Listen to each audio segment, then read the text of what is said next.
Welcome back live to Pasadena. Tonight we're in front of historic Rose Bowl Stadium. It is a remarkable building, but one that is in desperate need of some improvements, and that is exactly what's happening. Marc Lovicott has an exclusive look at what's being done inside. Mark? Hi, Susan and Jay. Well, yeah, we're on Rose Bowl Drive right now. Of course, the most famous building along Rose Bowl Drive, Rose Bowl Stadium. This stadium, from the front, might be hard to understand that it's about 9 decades old. Once you get inside, though, it might be a little easier to understand that. It's why the Rose Bowl is in the middle of a $156 million renovation. From the front, the Rose Bowl looks like, well, the Rose Bowl, but the historic structure is in the middle of a very delicate renovation. We'll be as modern as any NFL stadium. And those who manage the building will fully admit it is desperately needed. To draw an analogy, it's night and day. What we have now is marginal at best. We're an 89-year-old building.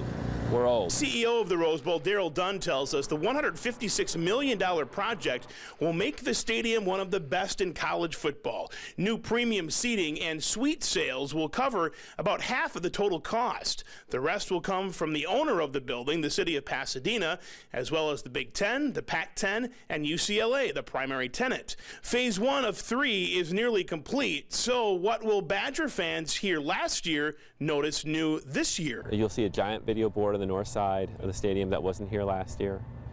You'll see, and people were seeing the south end of the stadium. Tunnels have widened so people get in and out a lot easier. On Tuesday, the day after the game, construction will continue. The press box will come down and be completely replaced.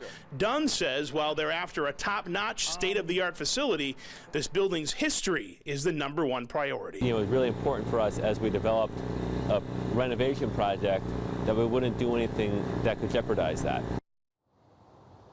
The Rose Bowl, built back in 1922, had a capacity at the time of just 57,000 people. At the time, it also cost just $272,000 to build.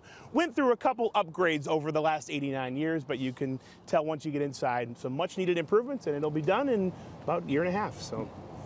Outstanding. Yeah. It certainly is. Thanks, Lovey.